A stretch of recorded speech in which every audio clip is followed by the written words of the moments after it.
Strong root টেক্সটের part 1 আমরা আগের ক্লাসে আলোচনা করেছি, আর আজকের হচ্ছে পার্ট 2। মানে এই টেক্সটটার অর্ধেক আমরা অলরেডি পড়িয়েছি। যারা এখনো পর্যন্ত পড়াটা দেখোনি তারা অতি অবশ্যই ডেসক্রিপশন বক্সে গিয়ে লিংকে ক্লিক করে আমাদের প্রথম পার্টটা দেখে নাও। তা নইলে এই ক্লাসটা করার কোনো প্রয়োজন নেই, কারণ তুমি এখান থেকে এই টেক্সটের মাঝখান থেকে শুনলে কিছু বুঝতে পারবে না। আমি ক্লাসের শুরুতেই তোমাকে রিকোয়েস্ট করছি, ফার্স্ট পার্টটা দেখো, ডেসক্রিপশন বক্সে লিংক আছে, ওখান থেকে ফার্স্ট পার্ট এনজয় করো, তারপর এই ক্লাসটাতে এসো, কারণ এই ক্লাসটা স্ট্রং রুটস এর সেকেন্ড পার্ট এবং মাঝখান থেকে আছে। এবং স্ট্রং রুট এমন একটা টেক্সট যেটা মাঝখান থেকে তুমি যদি পড়তে শুরু করো তুমি কিচ্ছু বুঝতে পারবে না। So welcome to English Edition channel. This is the part 2 of Strong Roots written by APJ Abdul Kalam, and this is exclusively for you, the students of class 12 semester 3.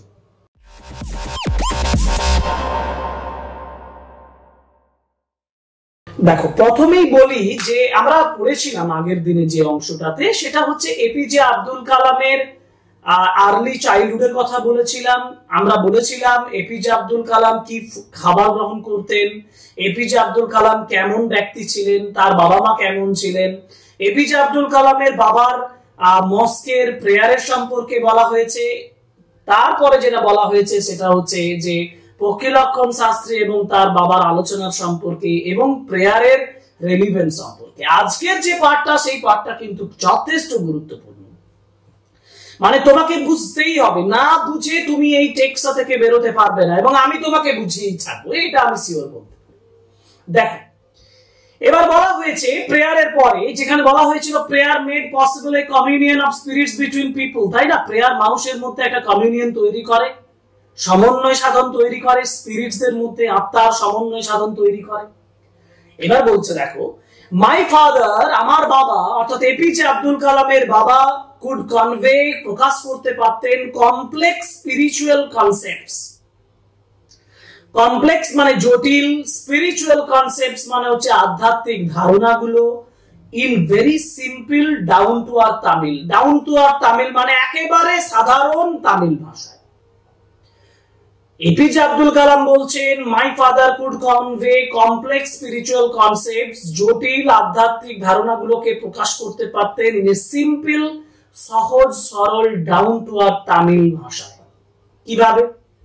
He wants told me, তিনি একবার আমাকে বলেছিলেন, in his own time, তার নিজের সময়ে, in his own place, তার নিজের জায়গায়, ইন হোয়াট হি রিয়েলি, ধরো একজন ব্যক্তি, আমি আগে পড়ি সেন্টেন্সটা, in his own time, in his own place, in what he really is, যেটার মধ্যে সে আছে, and in the stage he has reached, যে অবস্থায় সে পৌঁছে গেছে, good or bad, every human being is a specific element within the whole of the manifest divine being.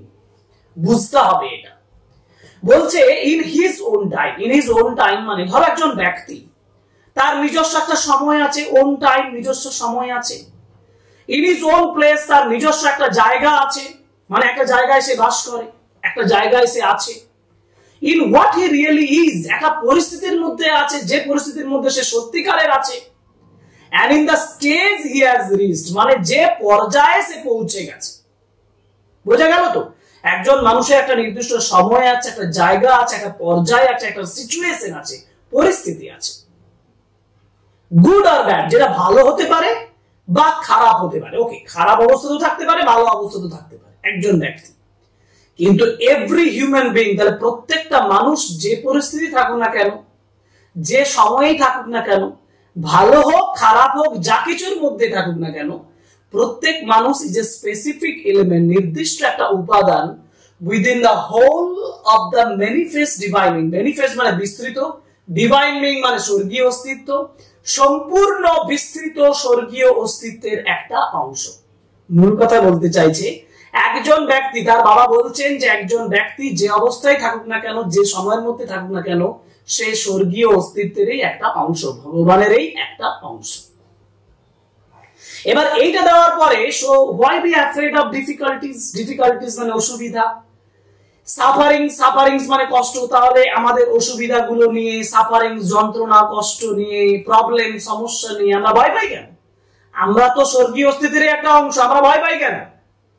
when troubles come, যখন বিপদ আসে, try to understand the relevance of your suffering, সেটা important, যে যখন বিপদ আসবে তার রেলিভেন্স বোঝার চেষ্টা করো, তার যৌক্তিকতা বোঝার চেষ্টা করো, তার সম্পর্কিত ফ্যাক্টস গুলো, বিষয়গুলো বোঝার চেষ্টা করো।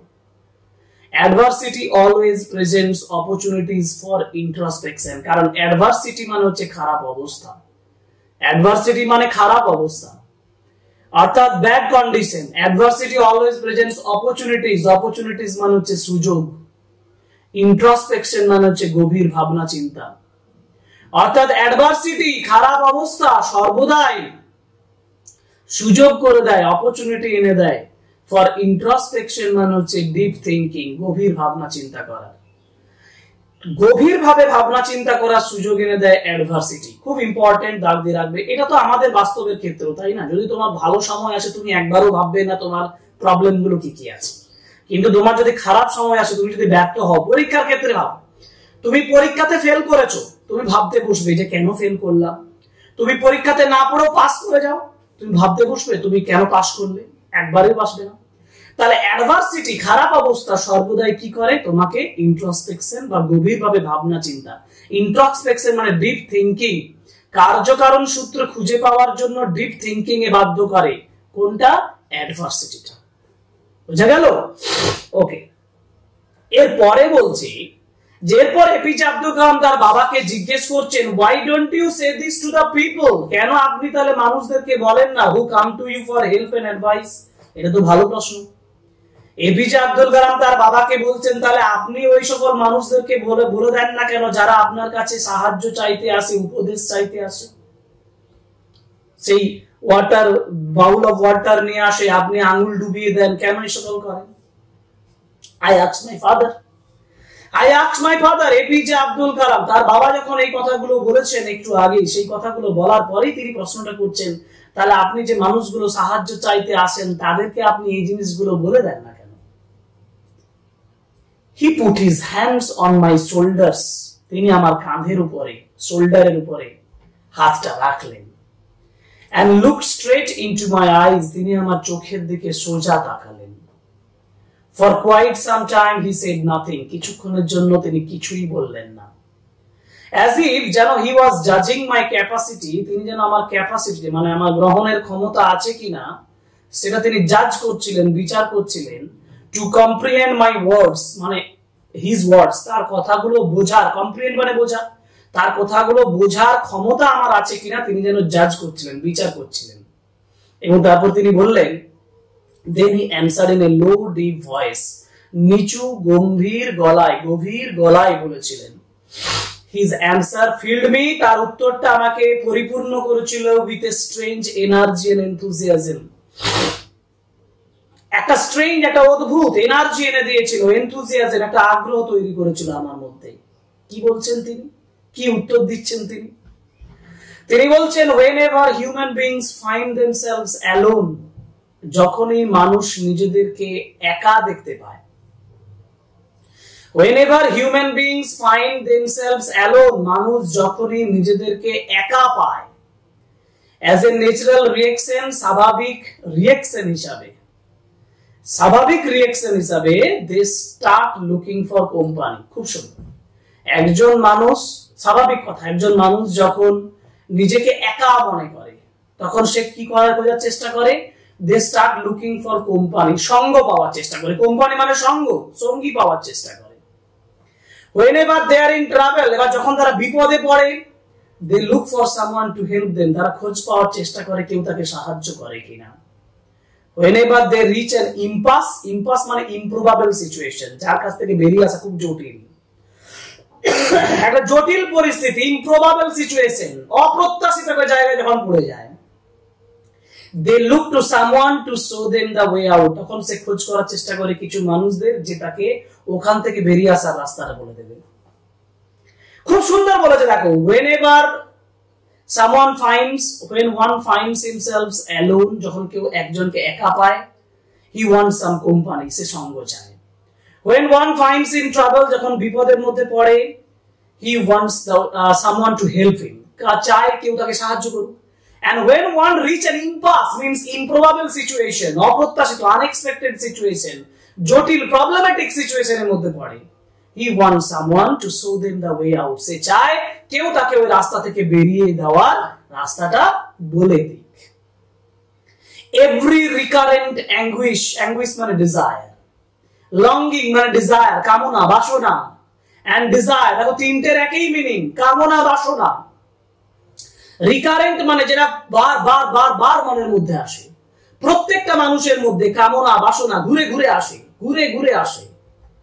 ফাইন্ডস, প্রত্যেকটা মানুষের প্রত্যেকটা ডিজায়ার, কামনা বাসনা finds it own special helper, এর নিজস্ব সাহায্যকারী ঠিক পেয়ে যায়। মানে তার কামনা বাসনা চরিতার্থ করার সাহায্যকারী উপাদান ঠিক খুঁজে পেয়ে যায় প্রত্যেকটা মানুষের মধ্যে। ফর দ্য পিপল, কারণ for the people who come in distress, যে মানুষগুলো হতভাগ্য অবস্থায় আসে, তিনি বলছেন, দেখো তিনি কি বলছেন, যেখানে শুরু করেছিলাম যে special helper, for the people who come to me in distress, যারা হতভাগ্য, distress মানে হতভাগ্য অবস্থায় যারা আসে, I am but a go between their reports, তাদের মাঝে আমাকে যেতে হয়, I am but a go মানে আমাকে বাধ্য হয়ে যেতে হয়, to propitiate মানে নিরস্ত্র করা, মানে প্রশমিত করা, কাম করা, শান্ত করা। কি শান্ত করার জন্য? ডেমনিক ফোর্সেস, শয়তানি ক্ষমতাগুলোকে, with prayers and offering, prayer এবং অফারিং দিয়ে যে শয়তানি ক্ষমতাগুলো আছে সেগুলোকে প্রশমিত করার জন্য আমাকে বাধ্য হয়ে যেতে হয়। This is not a, কিন্তু তিনি বলছেন this is not a correct approach at all, এটা কিন্তু সঠিক পদ্ধতি নয়, and should never be followed, এটাকেও অনুসরণ করা উচিত নয়। তিনি বলছেন ঠিক আছে, মানুষগুলো আমার আসে, আমাকে বাধ্য হয়ে যেতে হয় to propitiate demonic forces within them, তাদের মধ্যে যে শয়তানি ক্ষমতাগুলো কাজ করে সেগুলোকে নিরস্ত করার জন্য প্রেয়ার এবং অফারিং দিয়ে। But this is not a correct approach at all, এটা একেবারে সঠিক পদ্ধতি নয়। তাহলে সঠিক পদ্ধতিটা কি?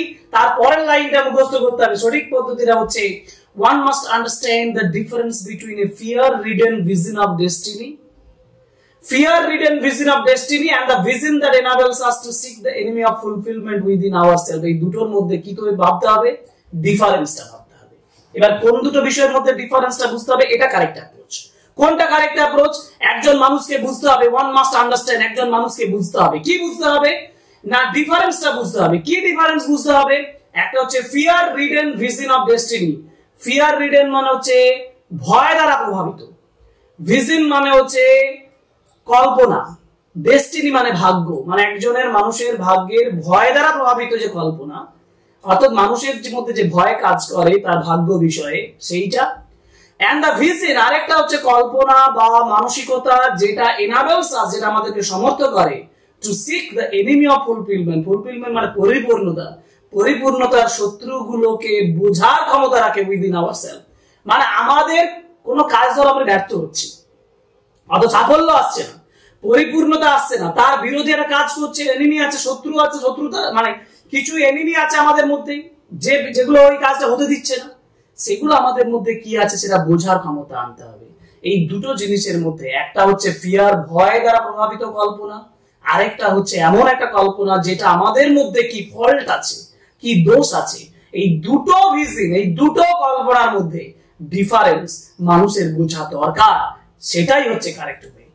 আমি আবার বলছি, যেটা এপিজে আব্দুল কালাম বোঝাতে চাইলেন মূল কথা, যে একজন মানুষ when someone finds himself alone he wants company, when someone in trouble he wants help from others, when someone in impasse means improbable situation he wants someone to show them the way out.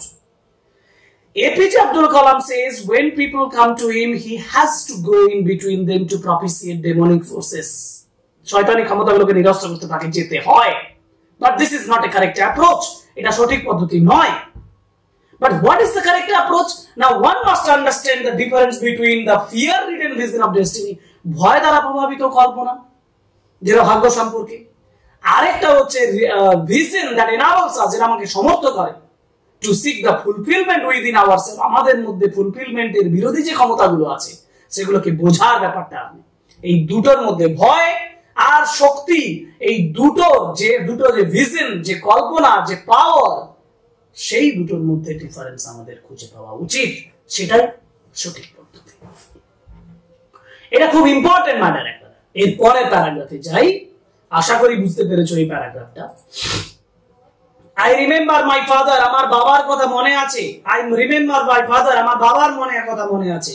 Starting his day at 4 AM, 4টার সময় দিন শুরু করে by reading the namaz before dawn, ভোরের আগে নামাজ পড়ে তার দিনটা শুরু করেন। ভালো করে দেখো, I remember my father, আমি আমার বাবাকে মনে আছে, তার দিনটা শুরু হয় ভোর 4টের সময় নামাজ পড়ে before dawn, ভোরের আগে। After the namaz, নামাজের পরে he used to walk down to a small coconut grove, একটা ছোট্ট নারকেলের বাগানে সে হেঁটে যায়। উই ওন, যেটা আমাদের মালিকানা ছিল, about 4 miles from our home, আমাদের বাড়ি থেকে 4 মাইল দূরে, 4 মাইল দূরে। He would return with about a dozen coconuts, প্রায় about a dozen মানে 12টার মতন কোকোনাট নিয়ে তিনি ফিরতেন, tied together, বাঁধা অবস্থায়, thrown over his shoulders, তার কাঁধের উপরে রাখা অবস্থায়, and only then could he have his breakfast, তারপরে তিনি তার সকালবেলা খাবারটা খেতেন। এটা রুটিন ছিল। This remained his routine even when he was in his late 60s, এমনকি 60 এর শেষের দিকে মানে 70 এর কাছাকাছি যখন তিনি চলে গিয়েছিলেন, তখনও তার এই অভ্যাসটা ছিল। অর্থাৎ এখানে ডেইলি রুটিনের কথা তিনি বলেছেন, খুব ইম্পর্টেন্ট একটা ম্যাটার এবং বেশি জটিলতা নেই এর মধ্যে। ইম্পর্টেন্ট যে বিষয়গুলো সেগুলো মনে রাখবে তাহলেই হবে। পরের প্যারাগ্রাফ চলে যাই।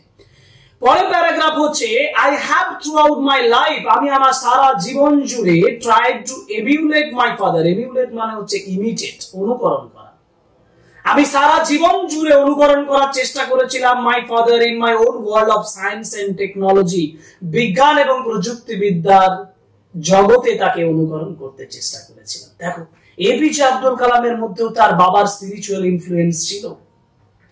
I have endeavored, I have tried to understand, এটা বোঝার চেষ্টা করেছিলাম, the fundamental truth, basic truths, মূল সত্যগুলো revealed to me, যেগুলো আমার কাছে প্রকাশিত হয়েছিল by my father, আমার বাবার দ্বারা, and feel convinced, এবং আমাকে convinced করা হয়েছিল, বোঝানো হয়েছিল, that there exists a divine power, যে একটা স্বর্গীয় পাওয়ার রয়েছে, ক্ষমতা রয়েছে, that can lift up, অর্থাৎ তিনি বুঝেছিলেন, তিনি অনুভব করেছিলেন যে দেয়ার এক্সিস্ট এ ডিভাইন পাওয়ার, একটা স্বর্গীয় অস্তিত্বের ক্ষমতা রয়েছে, একটা হেভেনলি পাওয়ারের এক্সিস্টেন্স রয়েছে, which can lift one up, যেটা একজন মানুষকে লিফট করতে পারে, তুলে আনতে পারে, from confusion, হতভম্বিতা থেকে তুলে আনতে পারে, মিজারি, দুঃখ থেকে তুলে আনতে পারে, মেলানকলি, বিষণ্ণতা থেকে দূরে আনতে পারে, এবং ফেলিওর, ব্যর্থতা থেকে তুলে আনতে পারে, and guide one to one's true place, একজনের সত্যিকারের জায়গায় গাইড করে নিয়ে যেতে পারে।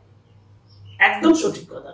তিনি বলছেন there exists a divine power, একটা স্বর্গীয় অস্তিত্বের ক্ষমতা রয়েছে, যেটা একজন মানুষকে কনফিউশন, মিজারি, মেলানকলি, ফেলিওর থেকে দূরে নিয়ে আসতে পারে, তুলে নিয়ে আসতে পারে, এবং তার নিজস্ব জায়গায় টু হিজ ওন প্লেস, তার নিজের জায়গায় তাকে গাইড করে নিয়ে যেতে পারে। And once an individual severs his emotional and physical bond, আর একবার once an individual, একজন যখন তার ইমোশনাল এবং ফিজিক্যাল, আবেগগত এবং শারীরিক বন্ধন যখন ত্যাগ করে, অর্থাৎ এই পৃথিবীতে প্রত্যেকটা মানুষের একটা শারীরিক বন্ধন আছে, একটা ইমোশনাল বন্ডিং আছে অন্যান্য পিপলদের সঙ্গে, এটা যখন সে ত্যাগ করতে পারে, he is on the road to freedom, সে স্বাধীনতার রাস্তায় পৌঁছয়, হ্যাপিনেস, খুশির রাস্তায় পৌঁছয়, and peace of mind, এবং মনের শান্তির রাস্তায় পৌঁছয়। অর্থাৎ একজন মানুষ ফ্রিডম, শান্তি, স্বস্তি, স্বাধীনতা, পিস অফ মাইন্ড, মানসিক শান্তি লাভ করে যখন একজন ব্যক্তি তার ইমোশনাল এবং ফিজিক্যাল বন্ড, তার আবেগগত এবং শারীরিকগত বন্ধন সে এই জগৎ থেকে ত্যাগ করে। এটাই ফাইনাল রিয়ালাইজেশনস অফ এপিজে আব্দুল কালাম। এটাই হচ্ছে স্ট্রং রুটস টেক্সট, যেখান থেকে, যে টেক্সট থেকে আমরা অনেকগুলো শিক্ষা পেলাম, এবং একই সঙ্গে এপিজে আব্দুল কালাম দেখাতে পারলেন তার রুট, তার childhood, how strong his childhood ওয়াজ, তার শিশুবেলাটা কতটা স্ট্রং ছিল এবং এরকম একটা শিশুবেলা এরকম একটা স্ট্রং সোর্স অফ লাইভলিহুড, এক কথায় জীবিকা, জীবন, লাইফ, তার যে সোর্স, এটা সত্যি অ্যামেজিং এবং এটা সত্যি অ্যাট্রাক্টিভ। আশা করি তোমরা বুঝতে পেরেছো এবং তোমাদের আবার বলছি, তোমাদের ফিডব্যাকের অবস্থায় থাকলাম তোমরা কতখানি এর দ্বারা উপকৃত হলে জানাবে অবশ্যই। সাবস্ক্রাইব করবে আমাদের চ্যানেল, লাইক করবে, কমেন্ট করবে, শেয়ার করবে আমাদের ভিডিওগুলো, এই আশা করে আজকের ক্লাসটা এখানে শেষ করছি। এবার আমাদের পরের কাজ হবে বিভিন্ন যে ক্লাসগুলো আমরা করলাম তার এমসিকিউ ক্লাস। সুতরাং আমার চ্যানেলের সঙ্গে থাকো, ফ্রি অফ কস্টের সমস্ত ক্লাসগুলো আমি তোমাদেরকে প্রোভাইড করব এবং সেমিস্টার 3 সেমিস্টার 4 ক্লাস 12 এর জন্য কমপ্লিট ইংলিশের প্রিপারেশন আমি করাবো, এই আশা তোমাদেরকে দিয়ে রাখছি। So thank you very much, good by.